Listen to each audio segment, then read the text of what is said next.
तो हेलो दोस्तों, आज की इस वीडियो में आप सभी का स्वागत है। तो आज की इस वीडियो में हम पढ़ेंगे क्लास 10th की फिजिक्स का चैप्टर 1 चल रहा था, प्रकाश का प्रवर्तन तथा अपवर्तन के बारे में। ये इसका अगला लेक्चर है। पिछले लेक्चर में मैंने प्रकाश किसे कहते हैं, उसके प्रवर्तन के नियम के बारे में बताया था और दर्पण के कितने प्रकार होते हैं इसके बारे में बताया था। दर्पण के मैंने बताया था कि 2 प्रकार होते हैं, समतल दर्पण और गोलीय दर्पण। समतल दर्पण के बारे में मैंने बताया था, फिर भी एक बार उसको रिवाइज कर लेते हैं। और आज की इस लेक्चर में हम क्या पढ़ेंगे, तो आज की इस लेक्चर में हम पढ़ेंगे समतल दर्पण से प्रतिबिंब बनने का नियम। ठीक, जैसे समतल दर्पण का सबसे अच्छा उदाहरण है शीशा, तो उससे प्रतिबिंब हमारा कैसे बनता है वो आज देखेंगे। ठीक, तो पहले हम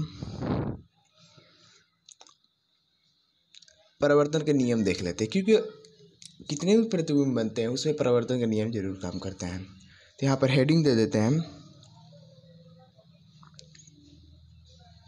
समतल दर्पण से प्रतिबिंब बनना।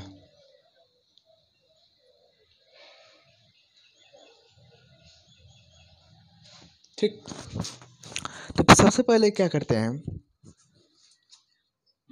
एक फिगर ड्रॉ कर लेते हैं। जो परावर्तन का नियम मैंने पहले ही से बता दिया था वो है। ठीक, जैसे यहाँ पर एक फिगर है,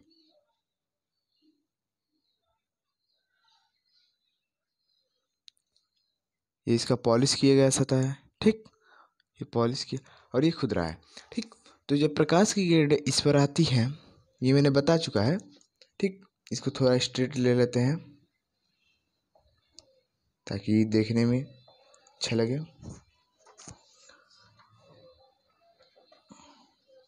तो जब प्रकाश की किरणें आती हैं यहाँ से, तो परावर्तन के पश्चात यहाँ से टकरा कर चली जाती है और परावर्तित हो जाती है और इनके बीच एक अभिलंब बनता है। ठीक, ये सभी को पता है, आपतित किरण, परावर्तित किरण, अभिलंब और आपतन बिंदु। ठीक, तो जब हमने यहाँ पर देखा तो ये समतल दर्पण है, तो समतल दर्पण पर प्रकाश की किरणें आती हैं, सीधे आती हैं, टकराती हैं और टकराकर उसी माध्यम में चली जाती है। मतलब ऐसे आती है और टकराकर ऐसे चली जाएंगी। और कोई के प्रकाश का किरण इधर से आ रहा है, ठीक, इधर से आ रहा है, तो वो ऐसा आएगा और यहाँ से टकराने के बाद सीधे यहाँ से इधर चला जाएगा। ठीक, तो आई होप आपको ये डाउट क्लियर हो रहा होगा। अब इसके बाद देखें हम तो क्या है, अब इसके बाद हमें समतल दर्पण से प्रतिबिंब बनने का नियम देखना है। तो समतल दर्पण से प्रतिबिंब कैसे बनता है, सबसे पहले क्या करते हैं, एक दर्पण बना लेते हैं, समतल दर्पण। समतल दर्पण इसी तरह होता है। ठीक, जैसे यहाँ पर एक दर्पण है,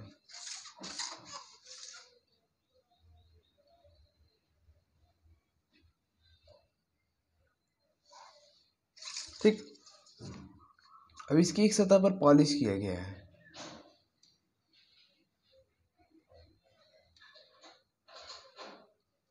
ठीक, ये पॉलिश किया हुआ, इसको M1 M2 नाम दे देते हैं। अब जब प्रकाश की किरणें, मान लो कोई वस्तु अगर यहाँ पर हो, ठीक, यहाँ पर ये समतल दर्पण है, ये समतल दर्पण। तो जब कोई वस्तु अगर यहाँ पर हो, यहाँ पर, ठीक, तो इसका प्रतिबिंब कैसे बनेगा, तो जब इसको A1 A' मान, तो जब प्रकाश की किरणें यहाँ पर हो तो प्रकाश की किरणें सीधे यहाँ पर जाएगी। ठीक, यहाँ से सीधे यहाँ पर जाएगी, तो इसको बना लेते हैं सीधे, प्रकाश की किरणें यहाँ से गई।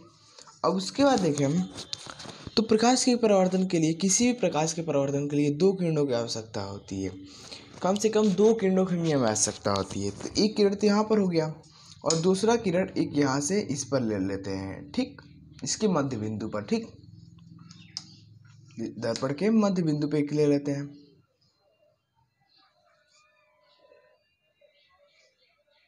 ठीक, ये हो गया।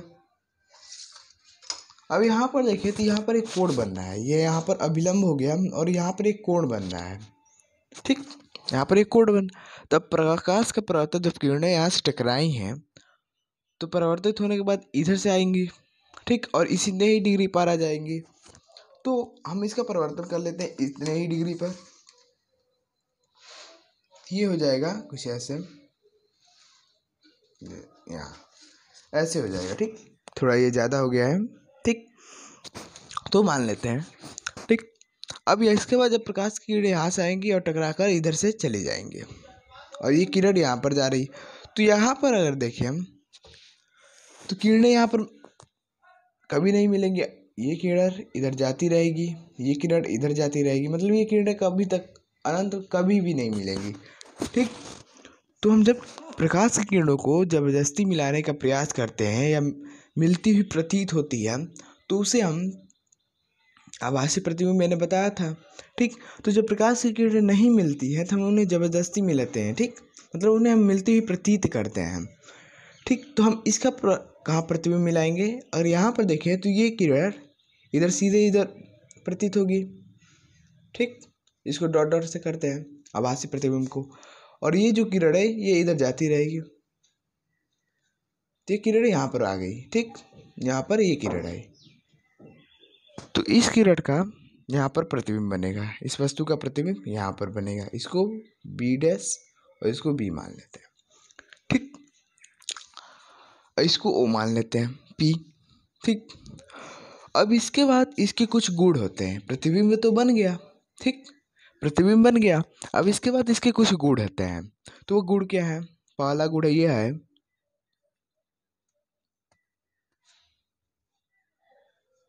पहला गुण यहाँ पर देखें तो प्रतिबिंब कैसा बन रहा है, आभासी बन रहा है, क्योंकि मैंने बताया कि जब प्रकाश की किरणों को मिलाया जाता है तो आभासी प्रतिबिंब बनता है, ठीक। तो यहाँ पर प्रतिबिंब आभासी बन रहा है, तो ये आभासी हो जाएगा, तथा अब यहाँ पर देखें हम तो प्रतिबिंब इस तरह यहाँ पर ऊपर यहाँ पर इस तरह है, और यहाँ पर कैसी है, इधर भी इसी तरह है, इसी के समान है, ठीक। तो ये प्रतिबिंब उल्टा नहीं है, अगर प्रतिबिंब इधर बनता तो ये उल्टा होता है, तो प्रतिबिंब क्या है यहाँ पर सीधा है, तो आभासी तथा सीधा, पहला ये गुण हो गया। अब दूसरा गुण हो जाएगा कि इसमें पार्श्व परिवर्तन होगा। अब पार्श्व परिवर्तन क्या होता है, जैसे दर्पण में कोई भी वस्तु जब दिखाते हैं, जैसे अगर बी इस तरह है, वास्तव में अगर इस तरह है तो जब दर्पण में इस तरह दिखाया जाएगा इसको दर्पण में, तो दर्पण में ऐसे दिखेगा, ठीक। ये पार्श्व परिवर्तन के कारण होता है, मतलब कि जब कोई वस्तु परिवर्तन के पश्चात उल्टी दिखाई देती है तो उसे पार्श्व परिवर्तन कहते हैं, ठीक। तो यहाँ पर हो जाएगा पार्श्व परिवर्तन, ठीक। तीसरा गुण हो जाएगा, यहाँ पर देखें तो इन दोनों की दूरी, ये दर्पण है, दर्पण से प्रति और इसको बिंब कहते हैं, मैंने बताया था पहले लेक्चर में कि बिंब किसे कहते हैं, प्रतिबिंब किसे कहते हैं। जिस वस्तु का प्रतिबिंब बनता है उसे बिंब कहते हैं, और जब प्रकाश की किरणें एक बिंदु से टकराकर दूसरे बिंदु पर परावर्तित होती है और प्रकाश की किरणें जहाँ पर मिलती हैं या मिलती हुई प्रतीत होती हैं उसे प्रतिबिंब कहते हैं, ये मैंने बताया था, ठीक। तो ये बिंब हो गया, ये प्रतिबिंब हो गया। तो यहाँ पर बिंब की दर्पण से दूरी तथा प्रतिबिंब की दर्पण से दूरी समान होती है, मतलब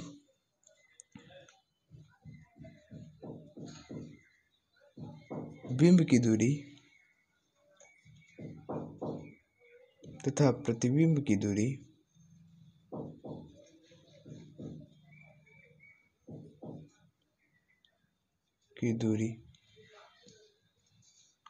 दर्पण से समान होती है,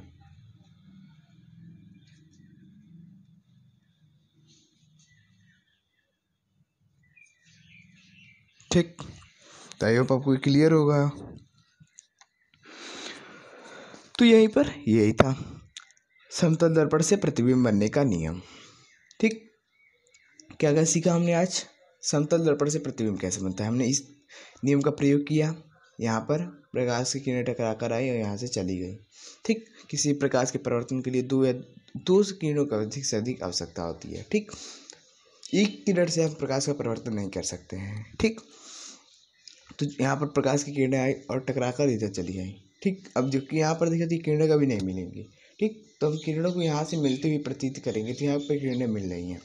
ठीक, तो ये प्रतिबिंब आभासी बन रहा है, वास्तविक सीधा आभासी बन रहा है, सीधा बन रहा है, पार्श्व परिवर्तन हो रहा है, मैंने बताया यहाँ पर। और सी यहाँ पर इस तरह है तो यहाँ पर ऐसे दिखाएगा। ठीक, तो पार्श्व परिवर्तन हो रहा है। बिंब इसकी दूरी मतलब अगर इसको ऐसे मान लें f और इसको मान लें स्मॉल f। ठीक, तो small f equals to f। ठीक, ये हो जाएगा। और ऐसे भी मानना चाहें तो ठीक, तो ये हो जाएगा। हमने ये सीखा आज समतल दर्पण से प्रतिबिंब बनने का नियम हमने कॉन्सेप्ट वाइज क्लियर किया। अब इसके बाद हम जो नेक्स्ट लेक्चर होगा उसमें हम क्या पढ़ेंगे, जो दूसरा इसका भाग है पार्ट है गोलीय दर्पण, उससे संबंधित हम कुछ शब्दावली देखेंगे। ठीक, उसके कुछ डिफिनीशंस हैं। मतलब यहाँ पर क्या होगा, अगर कोई उत्तल दर्पण है, जैसे यहाँ पर कोई उत्तल दर्पण है या अवतल दर्पण ही मान लेते हैं। ठीक, तो यहाँ पर ऐसी एक रेखा रहती है जैसे इसमें था, तो इसको हम लोग क्या कहते हैं, यहाँ पर एक सी होता है, इसको हम क्या कहते हैं, एफ होता है, इसको क्या कहते हैं, इसको हम क्या कहते हैं, अब ये जो यहाँ पर गया है इसको क्या कहते हैं, ये सब हम उस लेक्चर में हम जानेंगे। ठीक, तो अगर आप इस चैनल पर नए हैं तो इस चैनल को सब्सक्राइब करना मत भूलिएगा, ताकि आपको क्लास 10th के फिजिक्स का कॉन्सेप्ट बिल्कुल क्लियर हो जाए। So thanks for watching this video.